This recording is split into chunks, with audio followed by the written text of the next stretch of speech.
Hello student, আজকের এই animation ভিডিওর মাধ্যমে জানব সপুষ্পক উদ্ভিদের ডবল ফার্টিলাইজেশন বা দ্বিনিষেক পদ্ধতিটি কাকে বলে এবং কিভাবে ঘটে। তো এই ভিডিওটি সম্পূর্ণ দেখলে তোমাদের মধ্যে ডাউট ক্লিয়ার হয়ে যাবে যে দ্বিনিষেক পদ্ধতিটি কিভাবে ঘটছে। তো চলো ভিডিওটা শুরু করা যাক দেরি না করে। প্রথমে বলে দিই, সপুষ্পক উদ্ভিদের নিষেক দুবার হয়ে থাকে। দুটি ভিন্ন স্ত্রী গ্যামেটের সঙ্গে দুটি পুংগ্যামেটের মিলনকে আমরা দ্বিনিষেক বলে থাকি।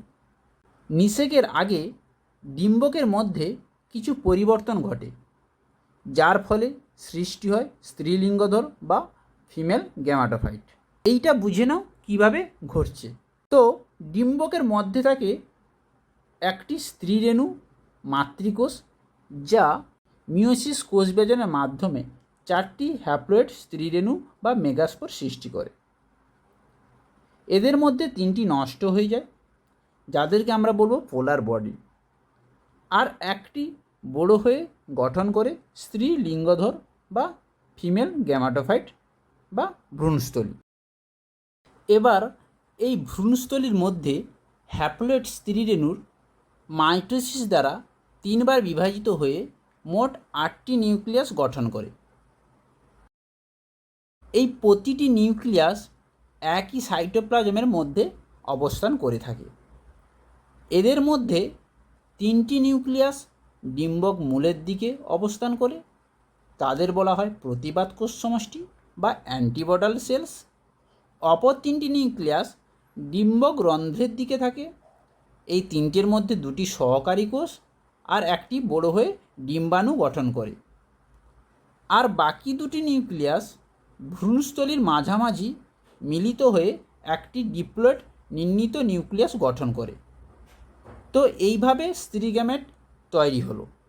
এবার আমরা জানব পুংগ্যামেট কিভাবে তৈরি হয়।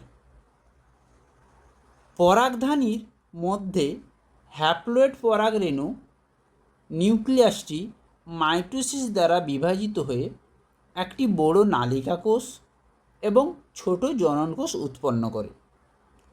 এরপর পরাগরেণুটি পরাগধানী থেকে নির্গত হয়ে গর্ভমুণ্ডে এসে পড়ে।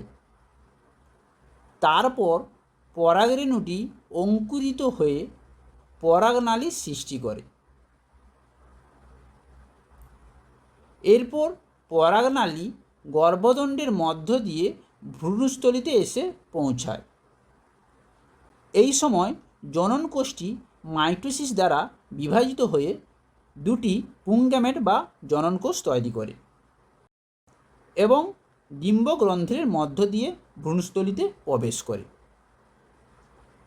এবার এই 2টি পুংগ্যামেটের মধ্যে একটি গ্যামেট ডিম্বাণুর সঙ্গে যুক্ত হয়ে ডিপ্লয়েড জাইগোট গঠন করে, যা থেকে ভ্রূণ তৈরি হয়।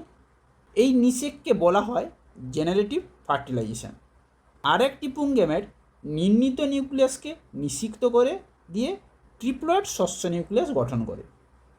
এই নিষেককে বলা হয় ভেজিটেটিভ ফার্টিলাইজেশন। অর্থাৎ এই নিষেক প্রক্রিয়াটি দুইবার হচ্ছে বলে এই ধরনের নিষেক প্রক্রিয়াকে আমরা কি বলে থাকি? দ্বিনিষেক প্রক্রিয়া বলে থাকি। তো এই দ্বিনিষেক প্রক্রিয়াটি ঘটে থাকে গুপ্তবীজী সস্যল উদ্ভিদের। এবার তোমাদেরকে কিছু কোশ্চেন জিজ্ঞাসা করছি। নিষেকের পর ডিম্বাশয় এবং ডিম্বক কিসে পরিণত হয়? শস্য নিউক্লিয়াসের ক্রোমোজোম প্রকৃতি কী রূপ? জাইগোট থেকে কী গঠিত হয়? সবাই কমেন্ট করে জানাও।